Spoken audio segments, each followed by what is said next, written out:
എല്ലാവർക്കും നമസ്കാരം. മിസ്റ്റർ ആർട്ടുവിന്റെ മറ്റൊരു ഇൻട്രസ്റ്റിംഗ് ആയ ക്രിപ്റ്റോ അപ്ഡേറ്റിലേക്ക് നിങ്ങൾക്ക് എല്ലാവർക്കും സ്വാഗതം.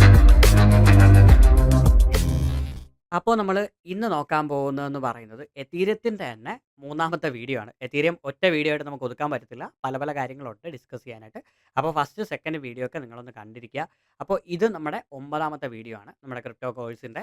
സോ എതീരിയത്തിൻ്റെ മൂന്നാമത്തെ വീഡിയോ. ഇവിടെ നമ്മൾ മെയിനായിട്ട് യൂസ് ചെയ്യുന്ന ടോപ്പിക് എന്ന് പറയുന്നത് ഡി ആപ്പ്. ഡി ആപ്പ് എന്ന് പറയുമ്പോൾ ഡീസെൻട്രലൈസ്ഡ് ആപ്പ്. എതീരിയത്തിനെ ഇത്രയും നല്ലൊരു പ്രൊജക്റ്റ് ആയിട്ട് മാർക്കറ്റിലേക്ക് കൊണ്ടുവരാൻ ഏറ്റവും വലിയൊരു കാര്യം എന്ന് പറയുന്നത് ഈ ഡീസെൻട്രലൈസ്ഡ് ആപ്പാണ്. സോ ഡി ആപ്പ് എന്ന് പറയുമ്പോൾ നമുക്ക് ഡീസെൻട്രലൈസ്ഡ് ആപ്പ് എന്നാണ് അതിൻ്റെ ഫുൾ ഫോം. അതായത് ഡീസെൻട്രലൈസ്ഡ് ആയിട്ട് ഒരു നെറ്റ്വർക്കിൽ ഒരു കോഡിംഗ് ചെയ്ത് പ്രവർത്തിക്കുന്ന ഒരു ആപ്പ്.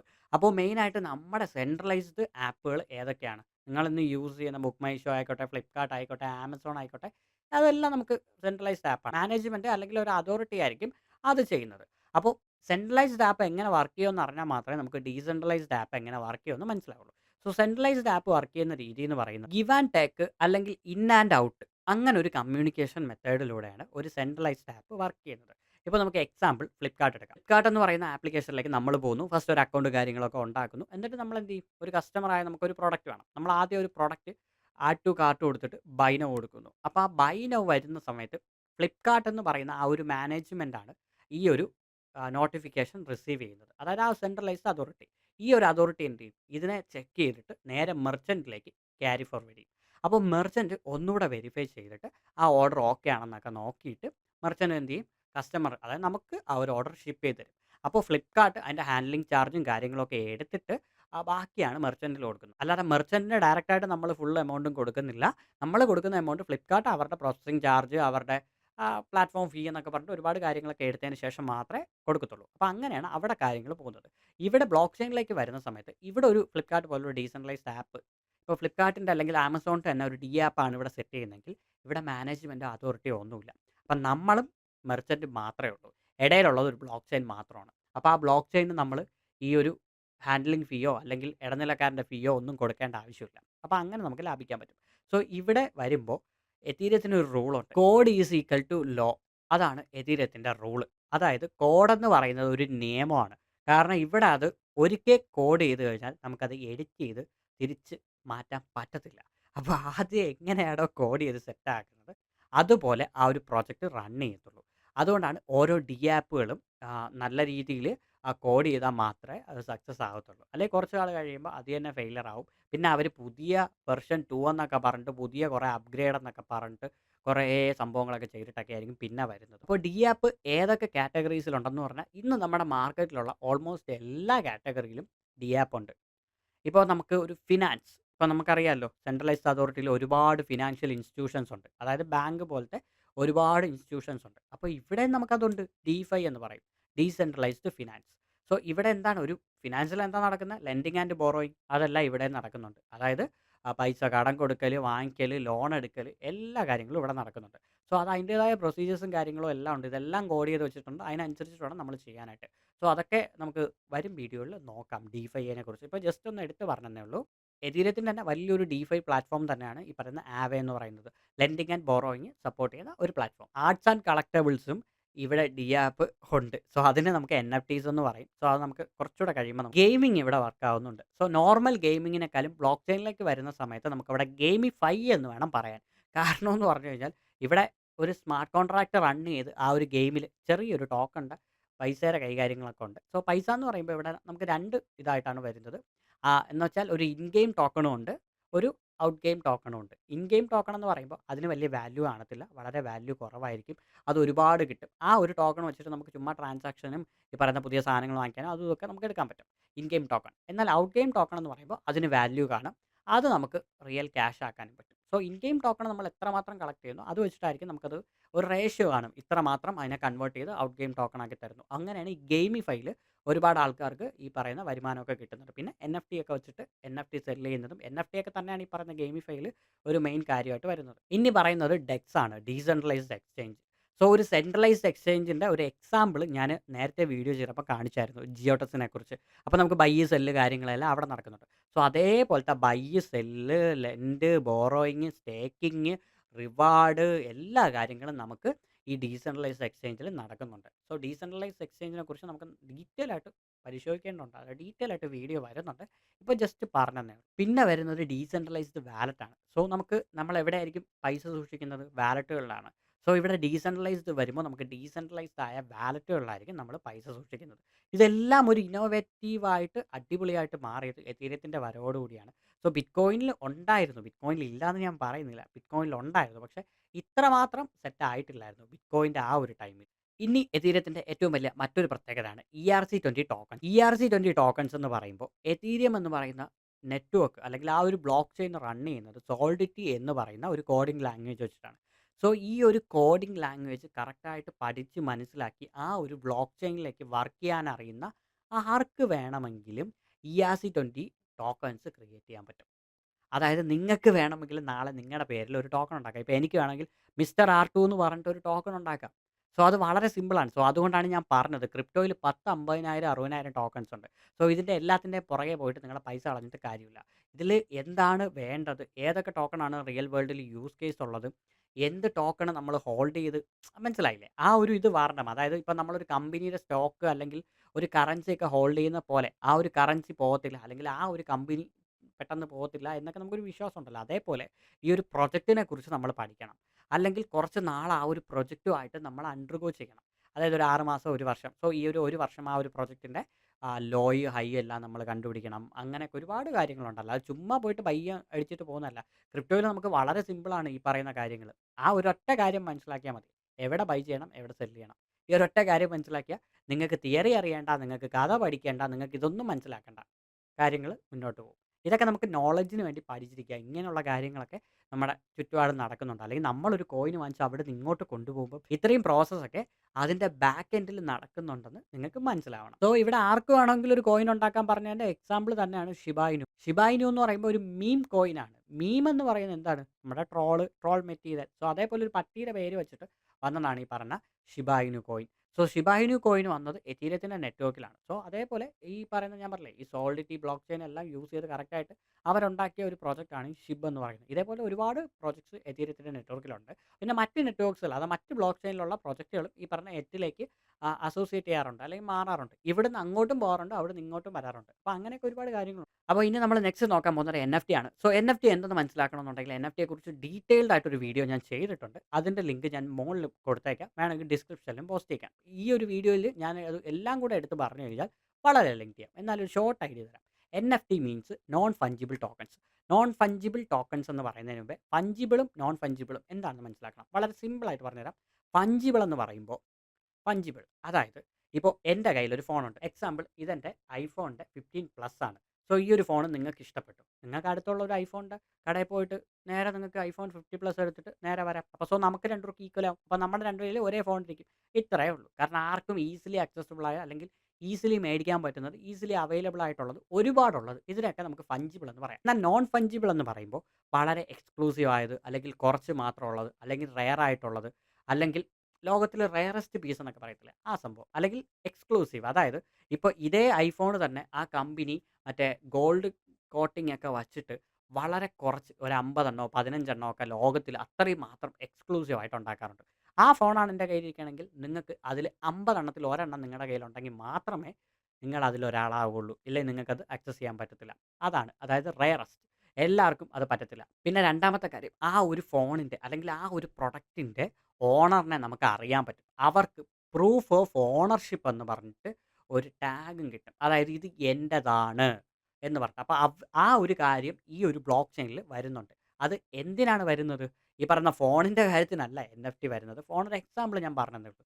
NFT വരുന്നത് മെയിനായിട്ട് ആർട്ടിസ്റ്റിന് വേണ്ടിയാണ്. അതായത് പിക്ചേഴ്സ്, സോങ്സ്, വീഡിയോസ്, മ്യൂസിക് ഇങ്ങനെയുള്ള എല്ലാ കാര്യങ്ങളും നമുക്ക് ഈ ബ്ലോക്ക് ചെയിനിലേക്ക് ലിങ്ക് ചെയ്യാൻ പറ്റും. അതായത് പൊതുവേ നമുക്ക് ഇൻ്റർനെറ്റിൽ അവൈലബിൾ ആവുന്നത് ഒരു പിക്ചർ. ഇപ്പം ഞാനൊരു പടം വരച്ചു.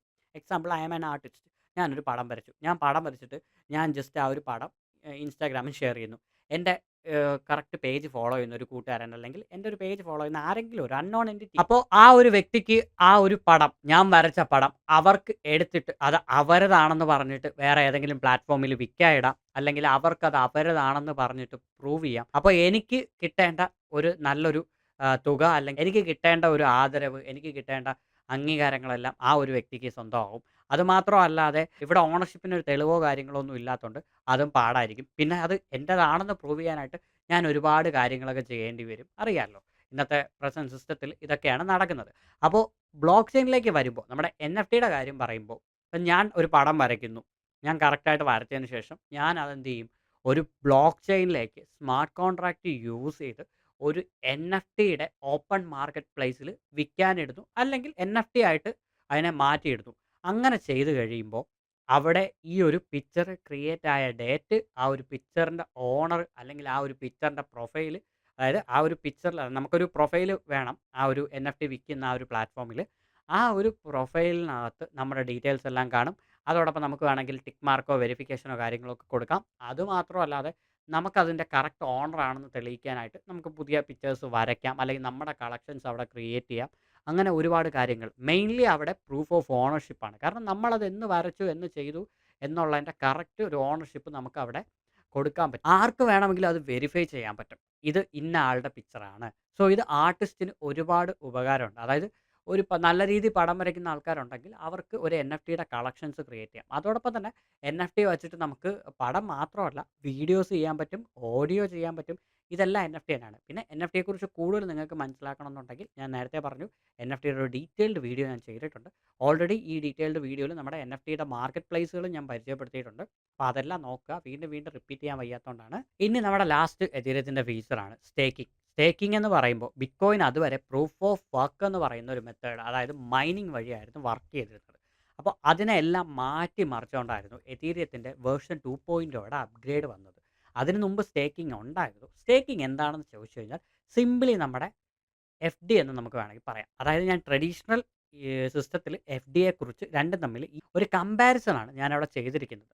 അതായത് നമ്മളൊരു എഫ് ഡി എങ്ങനെയാണ് ഒരു ബാങ്കിൽ ഇടുന്നത്, നമ്മൾ പോകുന്നു, കുറച്ച് പൈസ ബാങ്കിൽ നിക്ഷേപിക്കുന്നു, അതിൻ്റെ ഒരു ഇൻട്രസ്റ്റ് നമുക്ക് മാസാമാസം അല്ലെങ്കിൽ വർഷത്തിലൊരിക്കൽ കിട്ടുന്നു.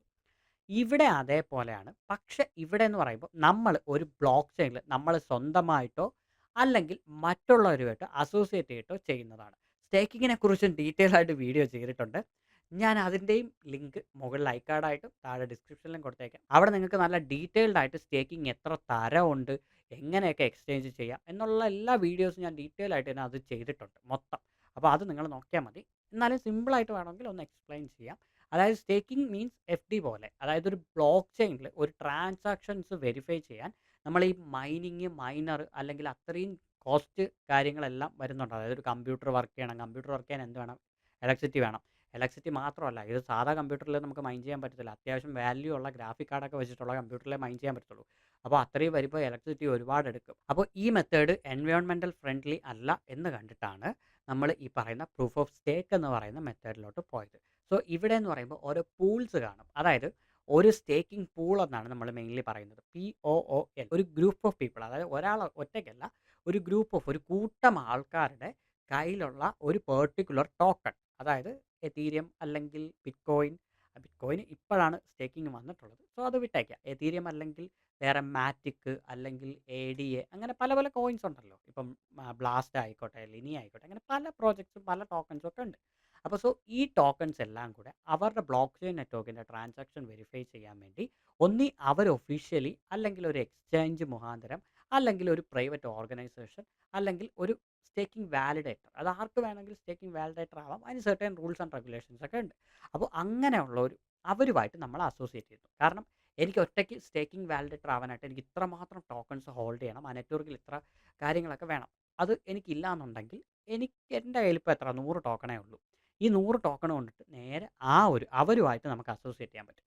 അങ്ങനെ അസോസിയേറ്റ് ചെയ്യുന്ന സമയത്ത്, അതായത് ആ ഒരു പൂൾസിലേക്ക് നമ്മൾ നിക്ഷേപിക്കുന്നു നമ്മുടെ കയ്യിലുള്ള ടോക്കൺസ്. അപ്പോൾ എന്ത് ചെയ്യും, ആ പൂൾസിൽ നിക്ഷേപിക്കുന്ന സമയത്ത് ഈ ടോട്ടൽ പൂള് ഈ മൈനിങ് പ്രോസസ്സിലേക്ക് ആക്ട് ചെയ്യും. അതായത് ഒരു നോഡ് പോലെ ആക്ട് ചെയ്യും. ആക്ട് ചെയ്ത് ഇവർ ഈ ട്രാൻസാക്ഷൻസ് വെരിഫൈ ചെയ്യും. അപ്പോൾ ഓരോ ട്രാൻസാക്ഷനും ട്രാൻസാക്ഷൻ ഫീ ഉണ്ട്. അപ്പോൾ ആ ഫീ എല്ലാം ഡയറക്റ്റായിട്ട് ഈ പൂൾസിലേക്കാണ് പോകുന്നത്. ഈ പൂൾസിലേക്ക് ചെന്നിട്ട് അത് ഈക്വലി ഡിവൈഡ് ചെയ്ത് ആ പൂൾസിലേക്ക് ആരൊക്കെയാണോ ഡെപ്പോസിറ്റ് ചെയ്തത് അവർക്കെല്ലാം ഒരു ഇൻട്രസ്റ്റ് പോലെ കിട്ടിക്കൊണ്ടേയിരിക്കും. അപ്പോൾ ഈ സ്റ്റേക്കിംഗ് ചെയ്യുന്നതിൻ്റെ ഏറ്റവും വലിയ ബെനിഫിറ്റ് എന്ന് പറഞ്ഞാൽ ഒന്നി ആ ഒരു ടോക്കണിൻ്റെ വില കൂടുന്നതിൻ്റെ ബെനിഫിറ്റ് നമുക്ക് എൻജോയ് ചെയ്യാം. ചില സ്റ്റേക്കിംഗ് പൂളുകൾ ടൈം എടുക്കും. അതായത് കുറച്ച് സമയം എടുത്തിട്ടായിരിക്കും, അതായത് ലോക്ക്ഡ് ആയിരിക്കും. അപ്പോൾ ലോക്ക്ഡ് ആകുമ്പോൾ അത്രയും നാൾ നമുക്ക് തൊടാൻ പറ്റത്തില്ല. അപ്പോൾ ചിലപ്പോൾ എതീരിയം നമ്മൾ 3000 വാങ്ങിച്ചിട്ട് നമ്മളെ സ്റ്റേക്കിംഗ് അവസാനിക്കുന്നത് എതീരിയം ചിലപ്പോൾ 5000 6000 എന്ന സമയത്തായിരിക്കും. അപ്പോഴായിരിക്കും അൺലോക്ക് ആവുന്നത്. അപ്പോൾ അത്രയും ടൈം നമുക്ക് ആ ടോക്കൺ അവിടെ കിടക്കും.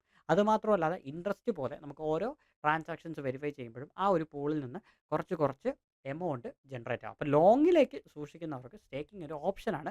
പക്ഷേ സ്റ്റേക്കിങ്ങിന് ഒരുപാട് ഡീമെറിറ്റ്സ് ഉണ്ട്. അതിനെക്കുറിച്ചെല്ലാം ഡീറ്റെയിൽ ആയിട്ട് ഞാൻ പറഞ്ഞില്ലേ മെയിൻ വീഡിയോയിൽ ഞാൻ പറഞ്ഞിട്ടുണ്ട്. അപ്പോൾ സ്റ്റേക്കിംഗ് എന്താണെന്ന് നിങ്ങൾക്ക് മനസ്സിലായെന്ന് വിശ്വസിക്കുന്നു. സോ ഇത്രയും കാര്യങ്ങൾ, ഇത്രയും ഒരു ഇന്നോവേഷനാണ് എതീരിയം എന്ന് പറയുന്ന പ്രോജക്റ്റ് നമ്മുടെ മാർക്കറ്റിലേക്ക് മെയിനായിട്ട് കൊണ്ടുവന്നത്. അപ്പോൾ നിങ്ങൾക്ക് വ്യക്തമായിട്ട് എതീരിയത്തിൻ്റെ കുറേ കാര്യങ്ങൾ മനസ്സിലായെന്ന് വിശ്വസിക്കുന്നു. ഇപ്പോൾ നമ്മൾ എന്തൊക്കെ പഠിച്ചിട്ടുണ്ട് എതീരിയം വെച്ച് നോക്കുമ്പോൾ എതീരിയത്തിൽ മെയിനായിട്ട് നമ്മൾ എതീരിയത്തിൻ്റെ നെറ്റ്വർക്ക്, എതീരിയത്തിൻ്റെ ബ്ലോക്ക് ചെയിൻ, എതീരിയം എപ്പോൾ വന്നു, അതോടൊപ്പം എതീരിയത്തിൽ സ്മാർട്ട് കോൺട്രാക്ട് എന്ന് പറയുന്ന ഒരു കോൺട്രാക്ട് വർക്ക് ചെയ്യുന്നുണ്ട്. അതോടൊപ്പം DApp വർക്ക് ചെയ്യുന്നുണ്ട്.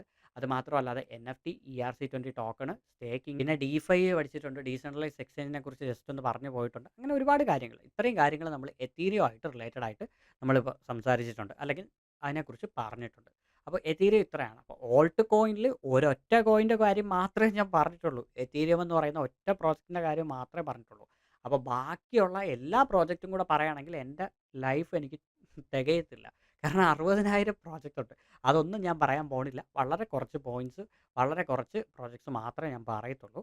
അപ്പോൾ ഇത് എതീരിയം എന്താണെന്ന് ഉള്ള കാര്യം. സോ ബിറ്റ്കോയിൻ എന്താണെന്ന് മനസ്സിലായി. നമുക്ക് എതീരിയം എന്താണെന്ന് മനസ്സിലായി. ഇനി ബാക്കിയുള്ളതെല്ലാം ഇതിനെ നമുക്ക് കമ്പയർ ചെയ്ത് ഈസി ആയിട്ട് മനസ്സിലാക്കാം എന്നുള്ളതേ ഉള്ളൂ. അപ്പോൾ നമുക്ക് ഓൾമോസ്റ്റ് കുറേ കാര്യങ്ങൾ മനസ്സിലായിട്ടുണ്ട്.